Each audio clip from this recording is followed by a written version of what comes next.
was born in the Western Cape. Okay. I spent a lot of time in Gauteng.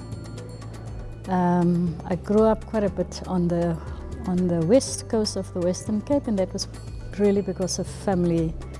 My mom sent us holidays always there, so I know the West Coast very well. Okay. Before COSATU,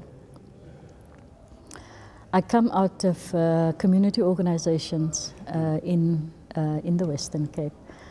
I was in the Lotus River and Grassy Park, what was then called Logra. Yeah. I came out of the youth movement. I served in the civic organization. Okay. I worked with Trevor Manuel, at that time fighting for houses, security and comfort, electricity into the houses, lots of that stuff. I was the national secretary of the Advice Office Forum, countrywide. Those organizations formed part of the UDF that time, so of course there was quite a bit of UDF days. I worked at the clothing company called the Rex Trueform, and I stayed there. I wanted to leave Rex Trueform to go and work at the bank or something, and they said, no, you must stay here, you've got a task to do. Okay. So I stayed there, and I was asked to help organize the workers out of the then taxa unions. Okay. I cut a long story short, and my rise came from there. I became the shop steward, I became the regional chair, I became the, the treasurer, I became the deputy president of COSATU, and when I left COSATU, I was the first deputy president of COSATU.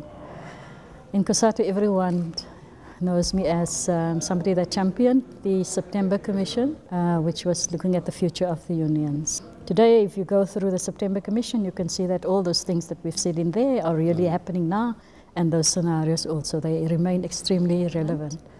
I came to Parliament in 1999, and I served on very many committees, including trade and industry, including the status of women, the public service and administration committee.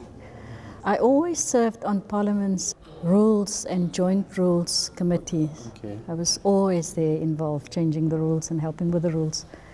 I was the chairperson on the portfolio committee on water and forestry that time. I worked very closely with the different municipalities and the different provinces at that time. I must say I prided myself that time in really working hard on making sure that the provinces and the municipalities in particular, that they reached the target that was set then, both for water and for sanitation. Then came the 2009 elections. I was on the list, on the provincial to national list, and the list stopped just there by my name. Okay. So I was number 9 and stopped at number 8. In that year, I became the advisor of the Minister of Water and Environment. Then in 2010, just after my mom died, a month after my mom died, then I was asked to go back to Parliament again.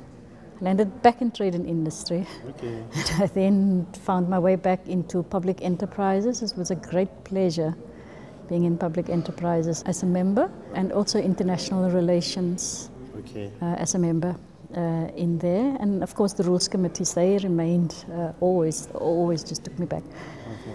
Then I became the whip in international relations and cooperation, and a position that I held up till a few hours ago. Okay.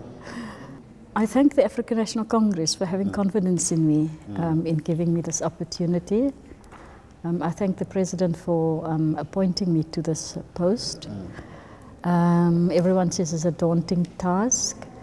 So whilst I'm thankful and the very many accolades that I get on my SMSs and all these beautiful things that people are saying and promising to help me, I am looking forward to see what is there.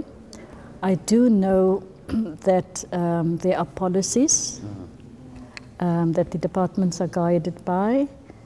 I do know that diagnostic programs was done by the Planning Commission, and I do know that they are making proposals in there. So I would imagine that my work is cut out in the things that my predecessors has done, and I would imagine that what I have got to do is to take the baton from where my predecessors have left off. Housing is, human settlements is service orientated, Yeah. and so I think we've got to make sure that services are delivered and that we can continue to give hope to our people.